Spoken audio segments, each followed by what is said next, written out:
Hello, everyone, and welcome to the Happiness Index podcast. My name is Matt Phelan, and I'm here with Mark Dean. How are you doing, Mark? I'm doing fantastically this Friday, Matt. Thank you. And how about you? I'm good. I'm good. I am about to start coaching football, so I've got this lovely chat with you. Then I'm coaching football. The sun is out, which you're from Australia, Mark, aren't you? Is that right? I am indeed, Matt. And it's funny how you made that little mental connection between the sun being out and Australia. I made that connection because I used to employ quite a lot of people from Australia, and I always remember it would get to about maybe June, July time, and they would always say to me, when does the summer start, Matt?"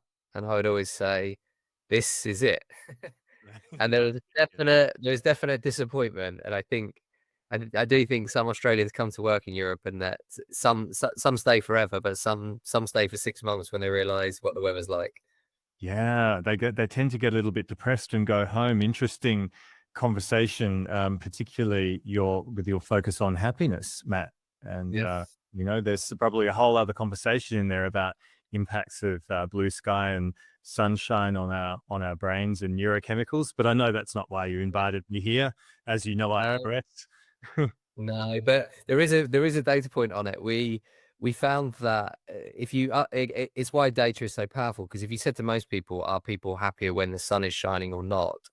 We found in one of our data sets that people were they're most unhappy when the data was when the sun was shining, and which makes people go, oh, that's not kind of what I was thinking. But the sample that we were looking at was predominantly office-based workers.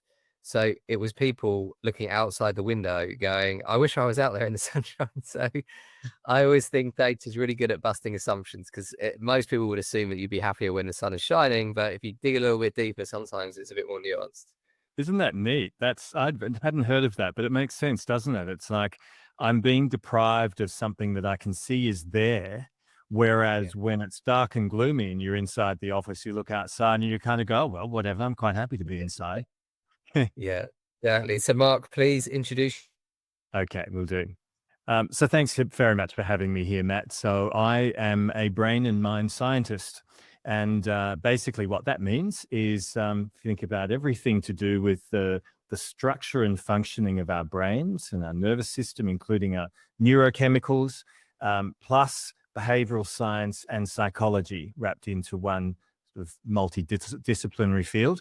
And I first became interested in our brains, behaviors, and neurology a long time ago when I was a lawyer originally. I did a lot of psychological injury cases, which was a little bit depressing, as you can imagine, as a Yeah. subject matter, and was far more interested in what can we do to help prevent mental ill health. And so my research and work is very much across workplaces dealing with everything to do with what drives our moods and behaviors, self-regulation, and ultimately our capacity to thrive. So I love the way you've made happiness the center of your work, Matt, and I'm really delighted to be here to chat with you about it.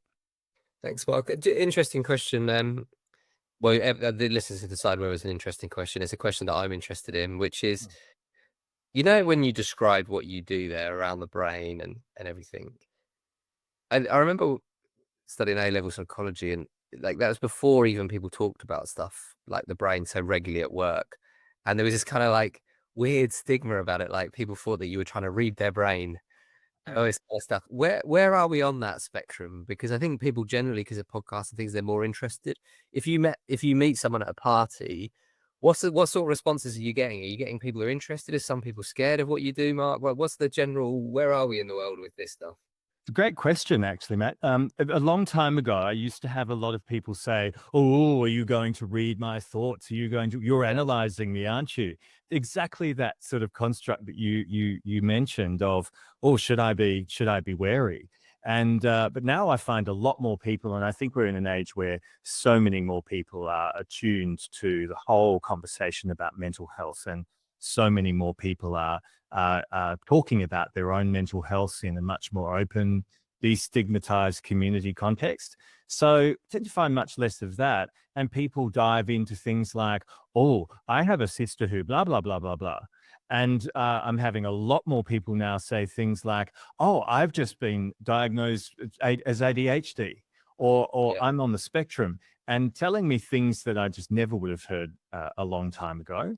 And it's far more open and exploratory, and I think less pathological than it used to be, where someone might lean in and say, "Oh, can I tell you all about some problems that are happening?" Which is fine, or Yeah. totally avoid you. There's a lot more in the middle now. People wanting to know more about what does this mean, and do you know much about ADHD, neurodivergence, and yeah. So I'm finding people are far more open and interested than they would have been, say, 20 years ago.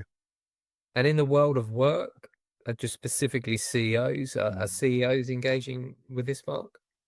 That's a really good question, Matt. We're finding that depending on the region of the world, there are the much different drivers for people coming to the conversation. So, in a few parts of the world, and as you now know, I'm Australian originally, so though I live in south of France now, there's a lot of regulation in Australia, and it's coming in much more so in the UK and other places as well, that puts a really strong emphasis on psychological safety and well-being in the workplace. So a lot of Yeah. CEOs in some parts of the world are saying, "Oh, the board said we have to do this." The compliance thing. We've got to get Yeah. someone in to teach us all how to have conversations about behaviors and mental health and psychological risks. So that's there, but to an extent, it's always been there. Finding a lot more coming more willingly when they're experiencing and overcoming and wanting to talk about how they have had challenges now too, rather than quietly disappearing, which a lot of leaders used to do some time back. They would mask and hide it and disappear. We're seeing so many more now coming out and saying, "I've actually struggled and I'm getting help with my mental health challenges, and I want to share this, and I want my people to feel more comfortable." And then, of course, there are others that won't surprise you who are seeing the very strong connection between people falling over with burnout and other challenges at work correlating with a drop in productivity. So that's a bit of a Yeah. driver for some as well. So seeing a lot more people talk about it, just different Yeah. reasons. Is that good? Is that a good thing, Mark? Look, I'm a bit pragmatic about this, Matt. So, there is an idealist in me.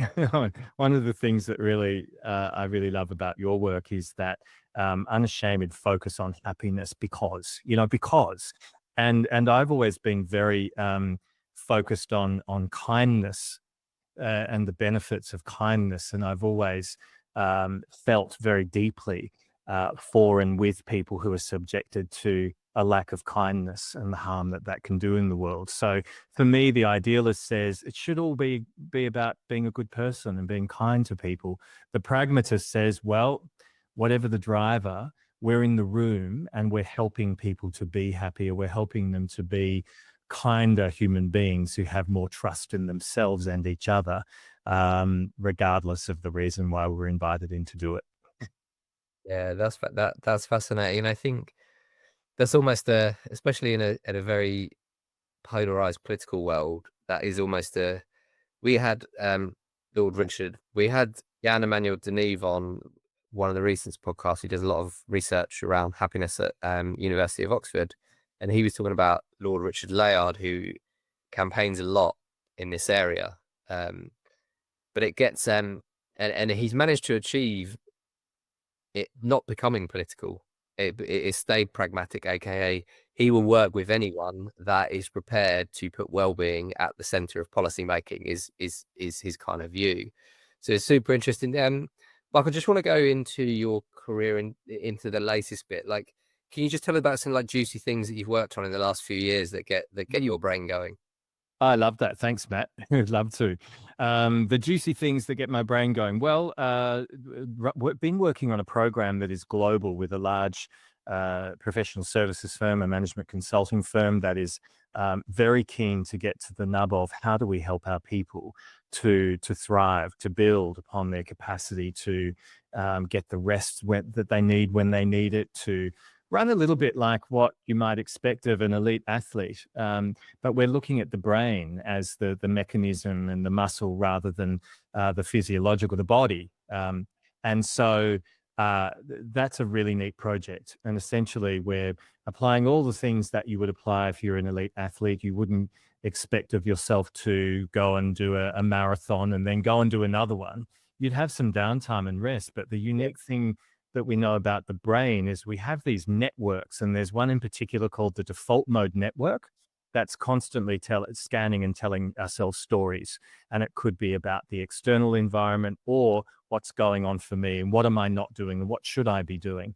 And it's fundamentally linked, or parts of it are linked with being pro-social, being good people. And so what comes with that is the struggle, the paradox that actually that part of our brain that helps us to be a good person is constantly running a little negative autobiography in many of our heads saying, oh, you're not good enough at that, or you haven't worked hard enough, or why are you having a rest? You don't deserve it.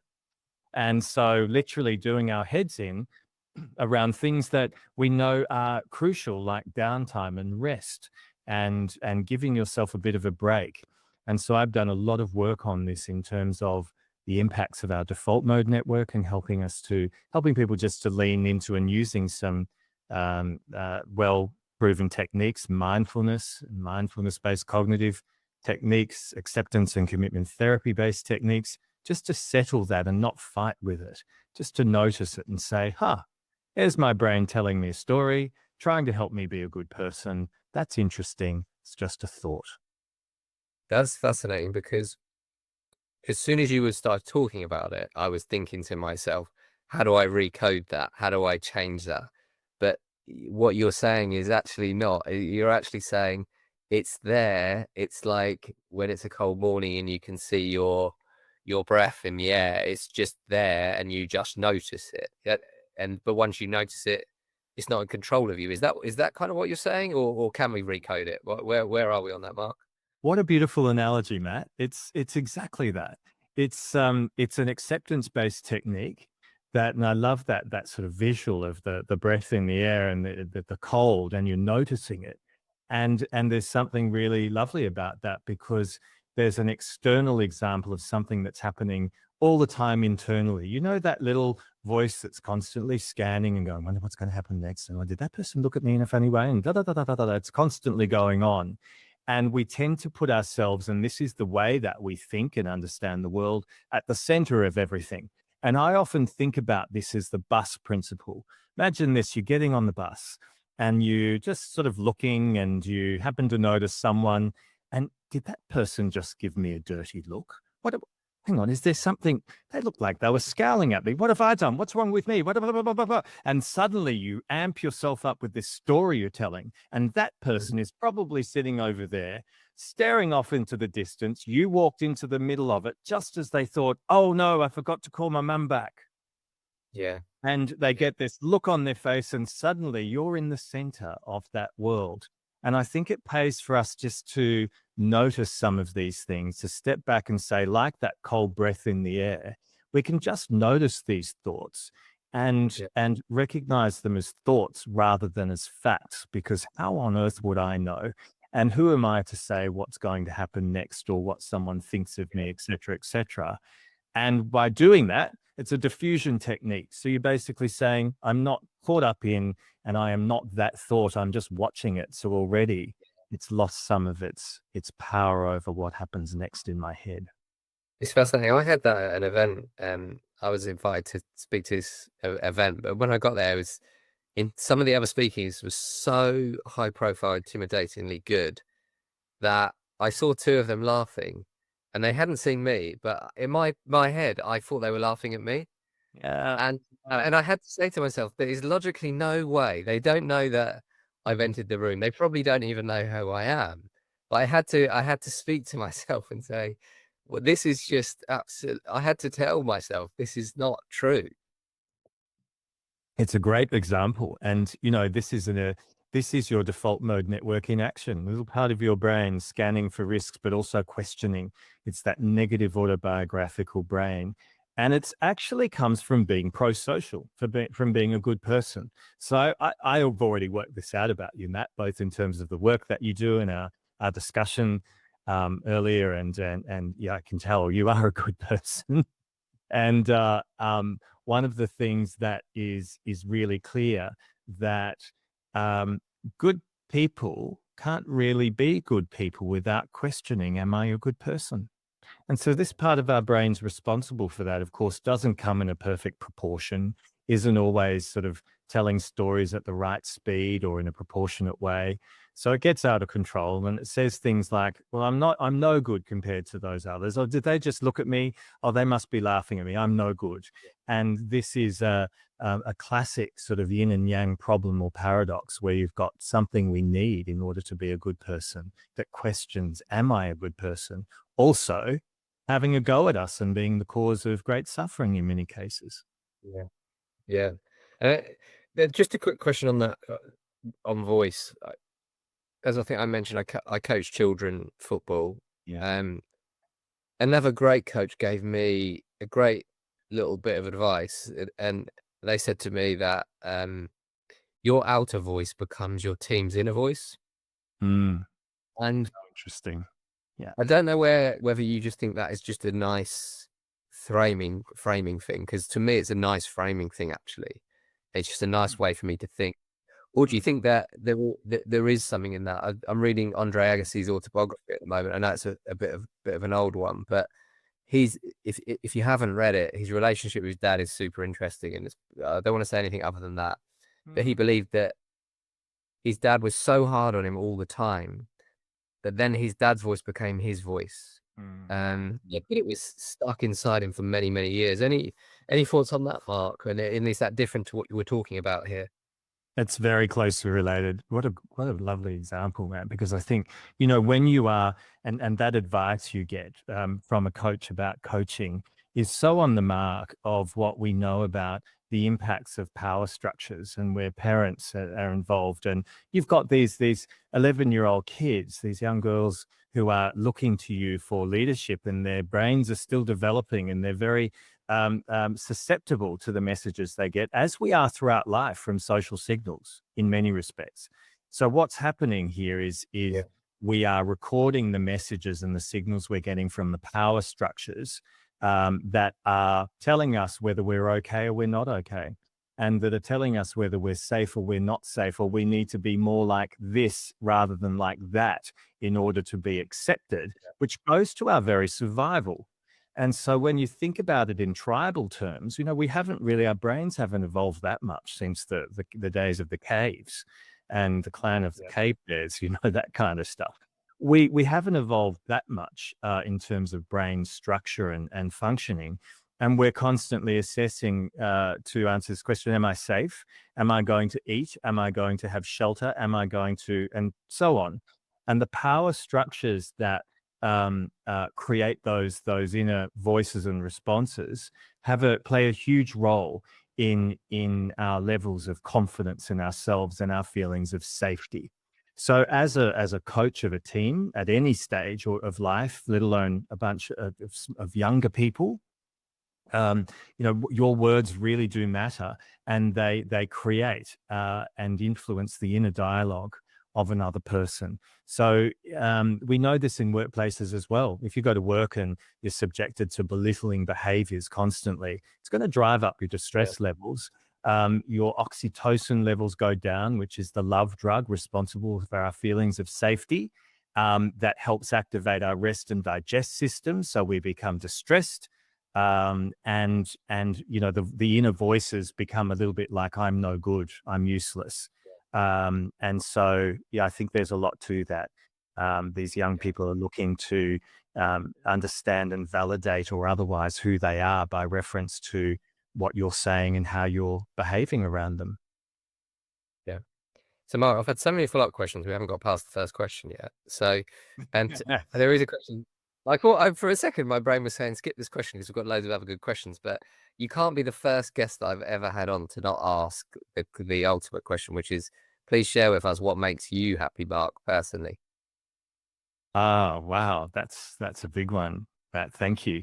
Well, part of it is I think I've developed an understanding that we do need to embrace or accept that life comes with challenges, and that, like most people, most listeners, no doubt, um, I've had a fair share of challenges in life, and those challenges have helped me to understand what the presence of peace and calm and acceptance look like, and how acceptance really does work. That the other things that really help me, and so that looks a little bit like saying, well, when I'm having a bad day or a bad week or there's some bad news, that this is part of the tapestry of life, and there are things that I can't control that if I focus on and ruminate on, that's a surefire way to undermine my happiness and for a pathway to misery. If I'm able to accept in as much as I can and allow for spaces where I'm feeling unhappy as well, that these things do come and go. If I'm able to accept the things I can't change and focus on what I can, then that's a surefire way of, I would call it reduction in the depth and duration of suffering, rather than Yeah. necessarily they're going to feel really happy. But out of that, feelings of what we know are actually happiness emerge. um, the other thing I would say about that is I once sat in a bath for 6 months, and not literally, of course, but when I was about Yeah. 25, I was struggling with these constant feelings of, what's wrong with me and why am I struggling? And I was quite anxious and depressed. And so I went on a pathway and I bought a whole bunch of books.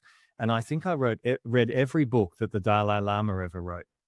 And I Yeah. did it over about 6 months, having regular baths, and there was something about that for me, splashing around in the bath and immersing myself in what I would describe now, looking back, as pure love, pure messages of love and kindness. And I remember that shifting a lot of things for me, and realizing that actually love and kindness are also incredibly important expressions of Yeah. who we are, and when we're able to do that, we can find happiness. Which is it's interesting hearing what you describe. I hear as stoicism, a lot of stoicism in there. Would you say that, Mark, or is that a phrase or word that you think, oh no, that's not really where I see myself? But I had a lot of stoicism in that. That's I've never been asked to consider that about myself, Matt. So I'm a bit, for the first time in a long time, a bit stumped. Is that stoicism for me? I probably would say, well, from a relativity perspective, if I was able to step out and have a look at it, it could be. For me, the memory and association was just this period of transformation, and it was preceded by this very long period of many years of, even as a kid, asking myself, what's wrong with me? Why am I anxious? Why am I not happy? Why am I not sleeping? And as a young adult, and pushing myself through, challenging situations. I came out when I was 18 years old as a gay man in a what was actually an incredibly homophobic community and environment in Western Australia, where I'm from originally. And a lot of those sorts of traumas, and then, somewhere between then and the age of 25, and becoming a lawyer and working big law firms, and all the stress that comes with that, just constantly asking, how do I find some happiness and peace? Why do I always feel this way? And so for me, it Yeah. was probably more a sense of necessity, or an essential thing, rather than something I'd look back upon and say there's stoicism. But I suppose that's one definition of it. Yeah.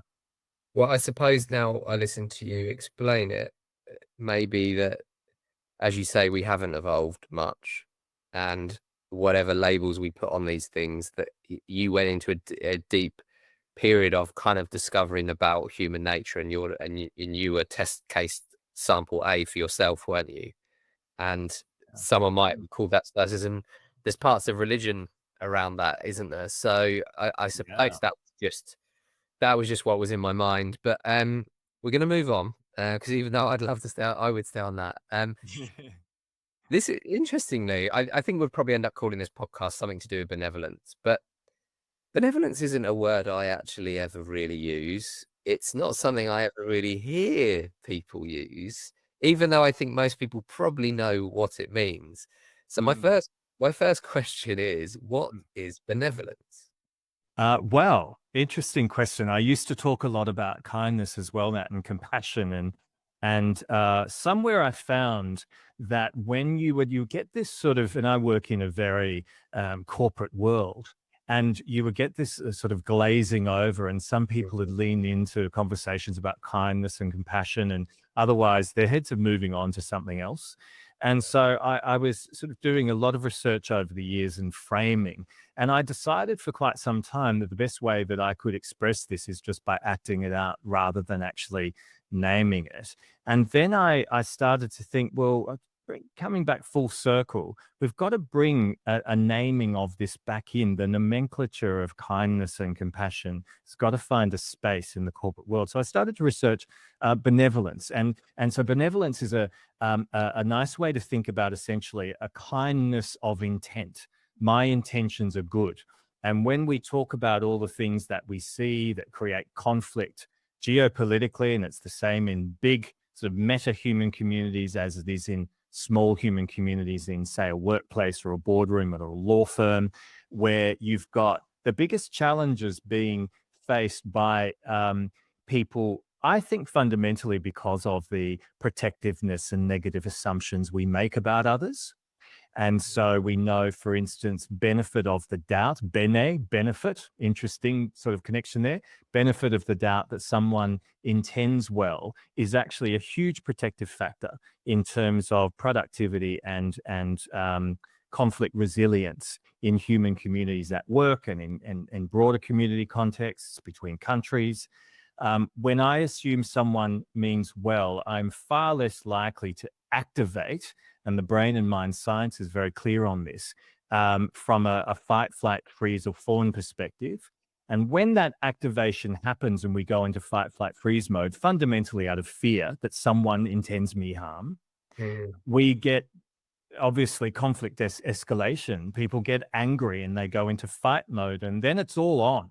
And it's so hard for people to think clearly, think straight, see a way through, work together, and actually even be productive. So productivity and happiness go down. Benevolence is essentially about, for me, kindness of intent. And when we have that and we can learn to assume that in others, that there is a genuine desire to do good for others, and that often manifests in the behaviors like offering support, being forgiving, generosity, um, kindness without expecting something in return. Yeah. I think that we're onto something here. And there is a wonderful person I work with in one of my client organizations. And we talk about this in the context of neurodiversity and neurodivergent people. And sometimes it's really hard for somebody who's neurodivergent to empathize because it either absolutely exhausts them or drains them. It's not because they can't empathize or they're not good people. But if you ask them to express their good intention in the form of benevolence, that's so much easier and so much more helpful and leveling of the playing field. So it reflects our pro-social motivation and our capacity to care about and positively contribute to the well-being of others, rather than necessarily, like empathy, carry that feeling for somebody else, and possibly that can be a harmful thing for some people. That is so fascinating. I had on that, like, the assuming positive intent and whether Mm. you're under attack or threat. My brother lives in, he's moved to Toronto. So I went to see him. It was about 2 hours north of Toronto, and I was with my children, and in a car park, some strangers approached us, and being from living in London, I was instantly wary of these people. Because I instantly thought, "What are they coming to complain about? What is the situation here that's going on?" And I saw my brother laughing, which I thought, "This is weird. Has he arranged something?" That was the second thought that I had. And then, these strangers came over and they had some painted stones, and they gave them to my children. Ah, And, my brother was laughing, mm, and we went along with it, and I said to my brother, "Why are you laughing? Did you arrange that? What's the thing?" And he said, when I moved to Canada, he has a phrase for it. He said, I had to learn to trust again." ah, And I thought, what are you talking about? But that thing when you're with your children and strangers approach you and you're in London, you are in that situation. You think, Mm, I don't know, I shouldn't be, because 9 times out of 10 it shouldn't be, but that is the reality of how I felt. But my mm. brother can observe the same reaction because he lived in London and now he's moved to Canada. And when you were talking about that, I was thinking about that story. But then in the world of work, isn't it? When someone comes to you maybe with a bit of feedback, Yeah, are they giving you that bit of feedback because they want to improve, or are they trying to bring you down and assassinate you yeah, in the yeah. corporate world? I suppose that's where I'm trying to bring it to is in the world of work. Mm, What's the applications of benevolence in work then? Those people that used to glaze over when you said kindness, Mark. mm, mm. How's this helping at work then? Well, I think it's a great question. Thanks for sharing that example. But you had me there in that car park, and I was thinking, oh, the dark figure in the laneway. And Yeah. we are wired fundamentally to look out for risks and to protect ourselves. So you would have had little bursts of norepinephrine going on in your brain, which is the technical term for adrenaline, which is more of a brand name. It would have had that going on, some cortisol, and you would have been ready and activated to go into protect mode. And it's not something that fundamentally we want to diss or say there's a problem with that, or it's fundamentally wrong or bad, because we need it to protect ourselves. And let's face it, not everyone out there in the world is benevolent. Yeah. So, to some extent, this risk assessment part of our brain, we need it. But in order to moderate it so that we can work with it and regulate that, and I think that's the key here, there are tools that we can use to self-regulate, to be able to watch rather than try to stop jumping to conclusions or try to stop activating that protective mechanism when you feel that level of threat. I like to think about this as the power of pausing. So when you're in that car park and it's nighttime, absolutely reasonable and important to have that activation and to be wary. When you're in the workplace, usually someone's not going to come in and bash you over the head with a rock. So, yet if you look at the brain of someone who's really activated under a functional MRI with work stress and they're feeling threatened, it can look a lot like someone who's about to be attacked. Well, So, for me, I think for the workplace context, it's about a couple of things. One is helping everybody to learn how to self regulate, to understand these mechanisms, and to just pause. Take a pause and breathe and don't act, and then notice some of these thoughts. The good thing about neuroplasticity is that we practice this out and we get better at it, and it becomes more readily accessible to us to be able to notice, oh, I'm activated right now. I'm getting feedback. What do? I just pause now. I notice that thought, and in so doing, I can diffuse from it, and then I can process, and then I can think logically again, yeah. um, and take a breather in between hearing what I've just heard and reacting, and then I can come back in a self-regulated way, ask more questions, seek to understand what it is that's being said to me, and then over time, out of that, I think we can see the emergence of more benefit of the doubt, of more capacity to see that most people fundamentally don't mean me harm, that I can still protect myself. My brain's just trying to protect me, but I can regulate it and slow it down and therefore reduce the risks of unnecessary, disproportionate conflict.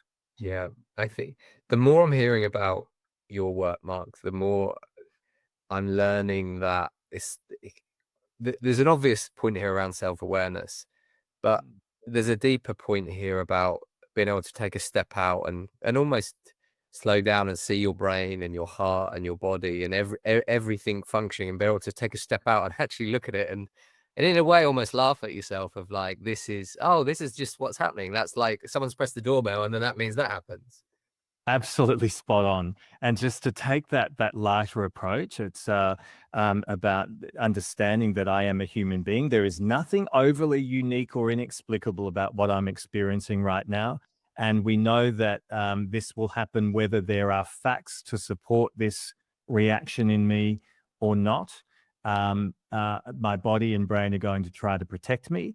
And what you're describing there, Matt, is a perfect definition of interoceptive awareness, understanding the bodily cues and signals for my physiological emotions. and what they mean. And there's a full spectrum of that. And often we go to those feelings of fight, flight, freeze, the reactions that we have, and then those thoughts that are sort of defensive, attacky kind of thoughts in our heads. Yeah. All the way through to other feelings as well. There's a wonderful person who wrote about this as a university professor, a physiologist, and she said, I was being pursued romantically by another academic at the institution, and I wasn't really that interested. But one day he came down and sat down with me while I was having coffee. We had a chat, and I found my heart beating quite rapidly.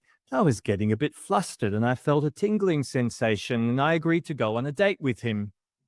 And then I got home and started to feel quite unwell and realized that they were the early symptoms of onset of the flu. And I wasn't actually feeling romantically Yeah. excited about him at all, but I was watching my heart rate and my pulse, and I just thought that was a beautiful kind and you mentioned have a laugh at yourself Yeah. way of looking at the physiological emotions and signals that show up and understanding them as clues to what's happening. And then you can pause, and I think the pause is underrated. Yeah. Just pause for a moment. So we've got the pause. One thing, I wasn't super aware of what you're talking about, but the bit that I'm aware of myself is that if I've not done exercise or I'm tired, all of those things you described can be worse. The voice, Yeah. all this kind of stuff. Yeah. That's one that I know works for me. Like even a board meeting, Mm. if I've gone for a run that morning, I know if someone asks me a question, they're inquiring about the question. They're not thinking, "Oh, Matt hasn't done that thing." Yeah. Whereas Right. I Right. just that Yeah. I just know that I know that if I haven't slept, or so I prepare myself now. There are some other obvious things here, Mark, that we could add to this list. We've got pausing, we've got Wow. sleep, we've got exercise. Anything else? Yeah, well, you've named, and this is a bit of a symphony, really, Matt, because they all feed into each other. And you'll probably notice that during those periods when you are going for your run and you are getting a bit more balance, that your sleep will be better. Because when you're going for that run, for instance, some magical things are happening, and you're burning off epinephrine, which is the adrenaline. You're burning off cortisol, another stress hormone that we need in order to wake up in the morning and to get going. But when it gets out of control, it's associated with all sorts of health related issues, not to mention heightened amygdala activity in our brains, which is the fight, flight, fear center and freeze center. And it also shuts down our capacity to think logically. And so when you're burning that off, at the same time, you're getting these little bursts of endorphins. Yeah, So I'm sure everyone's heard about endorphins, but we know that they're conducive to more positive mood, and they're precursors as well to bursts of dopamine, the reward neurochemical, and serotonin. And that's the happiness hormone. And these are neurotransmitters that are found throughout the brain, but also very concentrated in the prefrontal cortex, where your capacity to think logically and to process slowly and logically resides. And so you'll be more likely to be able to think clearly and slowly and logically when you've got more of that going on, and your run is a great way to get there.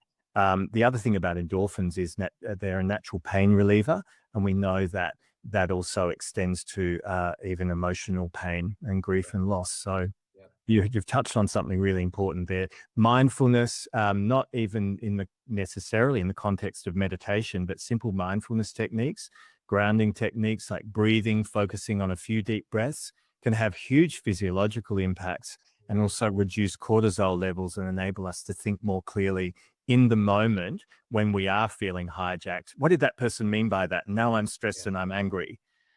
A few deep breaths can actually very quickly reverse some of those um, taxing moments for you and reduce some of the cognitive overload that comes with that. I think there's going back to Stoicism, and probably one of the most famous Stoics, Marcus Aurelius.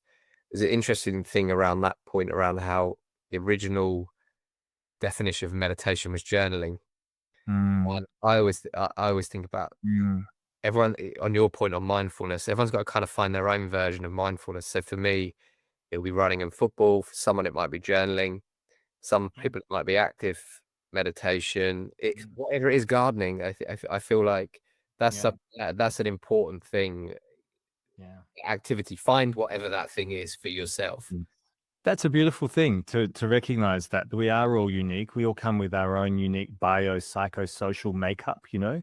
And I think to recognize it's different for different people. And then there are little communities of people that gather around their interest in one thing is a really beautiful thing. And a couple of things you've reminded me of, Matt, and I love the idea, the research as well around journaling, getting things out on paper. There's something quite cathartic about that. Mm. But we also know that that helps us to get out of our heads some of the clutter that otherwise we might end up taking to bed with us. And our brains try to process all of this while we're asleep. And it's why we might get these little bursts of adrenaline and you wake up and think of something because you've still got a lot of stuff in your head you haven't processed. Yeah. And you mentioned gardening. And, you know, for me, it brings back a nice little piece of research and some experiences. And I want to ask you something about this. And Yeah. that is, it's sort of going a bit off topic, and I'm now going to interview you on something, Matt, if I Okay. may, but we'd love to hear from you.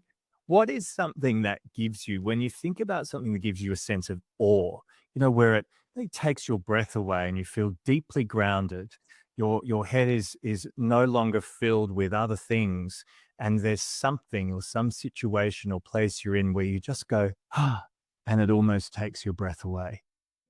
Yeah, I would. It's interesting. The first bit, I was thinking of swimming, which Mm, is an interesting one because for a lot of my life, I told myself that I didn't like swimming.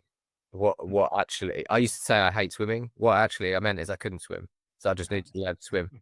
So I was losing it. I was telling myself a story that wasn't true to protect mm, myself. So when you were talking, I was thinking of like a really cold river. Um, but the first part of it is always football for me. It is it is the moment when I'm part of something where I'm not thinking about anything else and I'm kind of in awe of it. So I think, but then there was a more of a peace attached to the awe bit, which made me thought of the river. So I would say mm. some kind of merger between a cold river and playing football. That's a nice mix, isn't it? And it gives you some choices as well to know that I've got these options available to me in various parts of my life, to find that river. And I love the fact that you do this work, this wonderful work, coaching young girls in football as well. Um, I can see how you sort of matching up that thing that gives you awe and gives you a freedom from all of those thoughts and processes that cause us to suffer. Yeah, And then you've got the river, and I love that. For me, it's not far off that. For me, I remember being one time when I really connected with it. Apart from meditation, I've been doing that for about 35 years now, but one moment I always go back to, and it gives me great joy even to think about it. And there's a neurological factoid about this too. Just yeah, thinking about it is standing in the Blue Mountains with yeah, my partner and our dogs a few years ago, and we were just in the middle of this forest that was ancient, and these trees, some of them looked like they were thousands of years old. They were towering above, and I looked up this tree, and then right behind that, there was one of the blue mountains with the sun shining on it. And I just stopped and I said to my partner, oh, stop, look yeah, up at that. And I think I expressed it along the lines of the time of, we are so small. We are a speck on a speck on a speck on a speck. yeah, How could anything that I ever worry about be anything but a speck on a speck on a speck on a speck on a yeah, speck? No, that perspective taking and realizing that everything is temporary. yeah, There's an impermanence of everything, and that there are so many things if I just stop, look up, that are wondrous. And that moment of awe, I find, is something that we could all benefit from a lot more of. yeah. I'm gonna send you a link to an artist called Nettie Burnett. She's based in Portugal, but she paints trees from the down up, so from the Ah, view that you're yeah, talking about.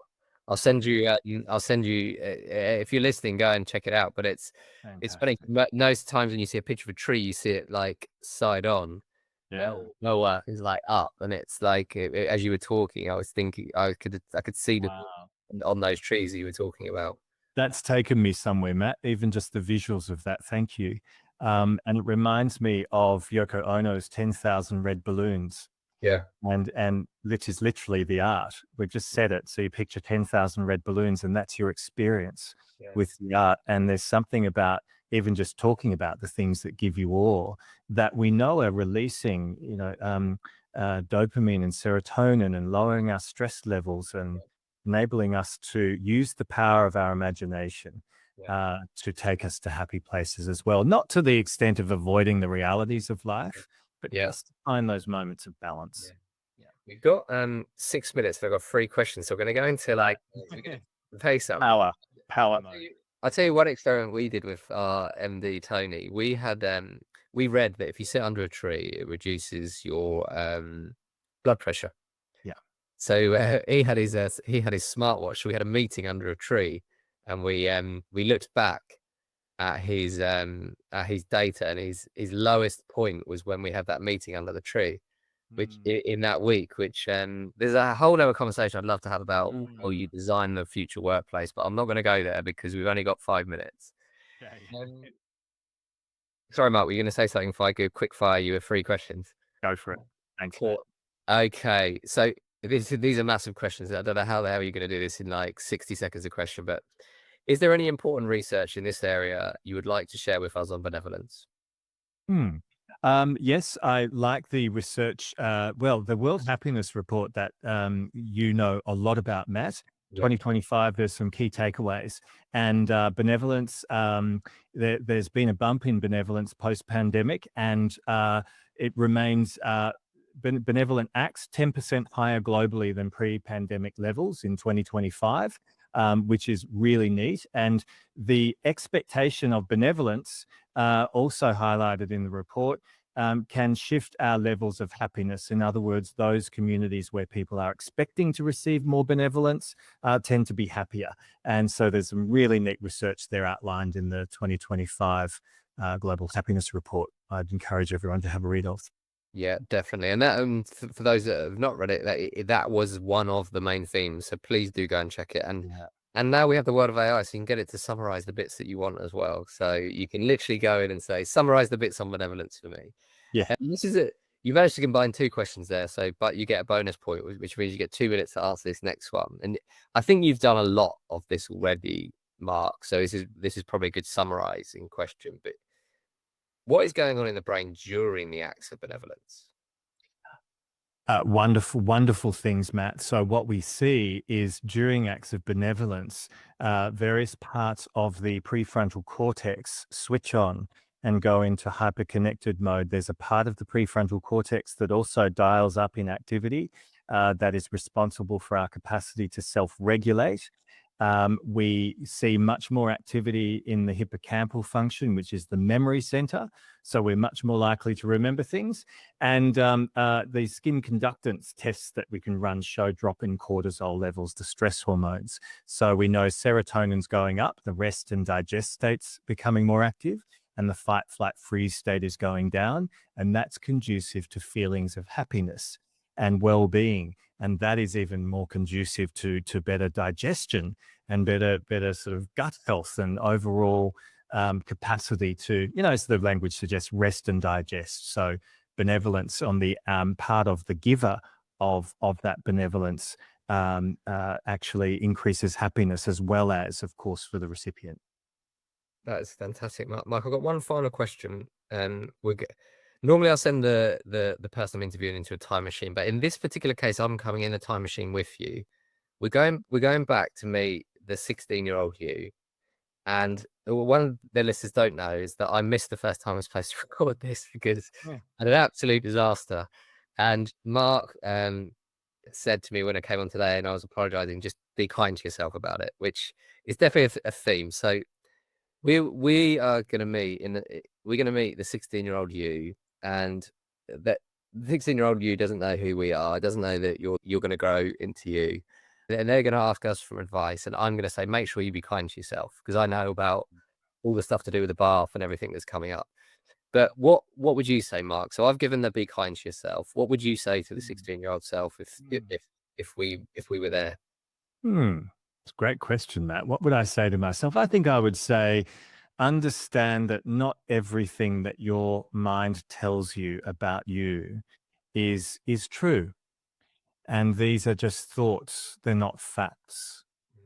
And continue on with your pathway to kindness. Continue believing in the fundamental kindness of others, because you will find your flock. Yeah. I'm not going to ask you to say anything else now because I think that find your flock is the perfect place to finish. And I just want to say, Mark, I've had so much fun and I've learned so much from recording this. It's been a beautiful experience, Matt. I really enjoyed it. Thank you so much. And likewise, thanks for sharing so many of your loving thoughts and perspectives as well. It's been an absolute joy.